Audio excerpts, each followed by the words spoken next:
You want to support Roland Martin Unfiltered? Be sure to join our Bring the Funk fan club. Every dollar that you give to us supports our daily digital show. There's only one daily digital show out here that keeps it black and keep it real as Roland Martin Unfiltered. Support the Roland Martin Unfiltered daily digital show by going to RolandMartinUnfiltered.com.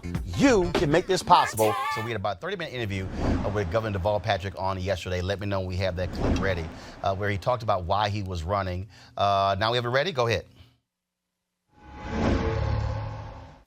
Well, Governor Deval Patrick, glad to have you on Roland Martin Unfiltered. Good to be with you. Thank you. Happy New Year. So when you and I talked at the NAACP convention last year, I specifically asked you whether or not you were going to run. You hedged on that very issue. Well, people are asking, oh my goodness, is he going to run? Are you thinking about it, or are you talking about it? Just your thoughts about potentially 2020. Well, look, I'm not running today. I'm here because Except to catch a plane at 5:30. Yeah, right. I do have to run soon. I've got a great new business where we're doing impact investing, and I'm focused on that. And I've got a great team and some investors and a team and some companies we've invested in who are depending on us and depending on me to be engaged in that. And I'm trying to be involved in the midterms because I think it's a critical cycle. Meaning campaigning across the country for different folks? Yeah, and we've identified a small number of campaigns where I've been invited and where I think I can be helpful, and I can do that consistent with my day job. And that's my focus for now. And all of a sudden, 20-plus candidates got in the race, and January and February and months going, and then all of a sudden, very late in 2019, you just have to jump in. Why? Well, we were ready to go more than a year before, and about 3 weeks before our announcement date, my wife, Diane, was diagnosed with cancer. And that's the sort of thing that just brings your feet back to earth, Roland. We paid attention to her and to that. I'm very, very grateful that when we celebrated 35 years of marriage in May, she's cancer-free. We continue to watch a race with a lot of talent in it and a lot of time and a lot of money, but where the leader still is somebody called undecided. And I think that folks are undecided because we're at risk of missing a moment where we can do more than get rid of the current president, but really reinvent America so that prosperity and justice is available to everybody everywhere. And that's been a lot of my life's work, as I think you know. And I believe that I have a unique range of life and leadership experience to deliver on that. So the question is, does he have a shot? Why is he in the race? Monique, your assessment.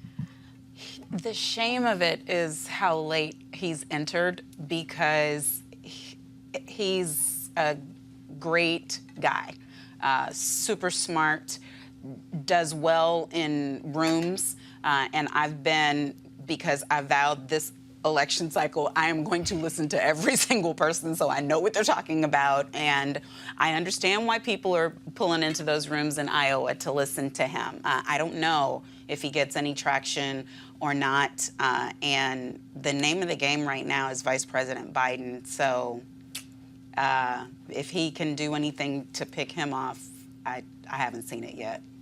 CJ, your assessment of Deval Patrick, did he get in too late? Oh, he definitely got in too late. I mean, at the end of the day, he has to compete with not just Joe Biden, he has to compete with Elizabeth Warren based on the fact that a lot of Obama's folks are, lining up behind her. And then he has to contend with, what is Mike Bloomberg out here doing? So, I mean, he should have gotten in much sooner. The question now, can he position himself to be on the VP ticket? Rob.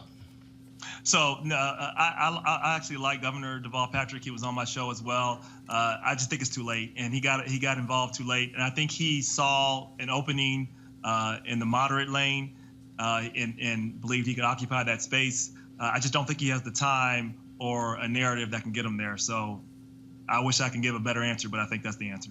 And again, I think that when you look at this race, most folks started getting this race. Some declared the end of 2018.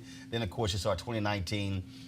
And he's right, undecided, is leading. But I think you are seeing what's going to happen. Folks are going to be voting in Iowa next month. And so I think it's going to be really difficult for him to move forward. Now, you want to check out Roland Martin Unfiltered?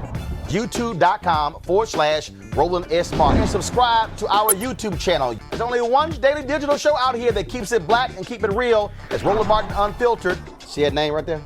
Roland Martin Unfiltered. Like, share, and subscribe to our YouTube channel. That's youtube.com/Roland S. Martin. And don't forget to turn on your notifications so when we go live, you'll know it.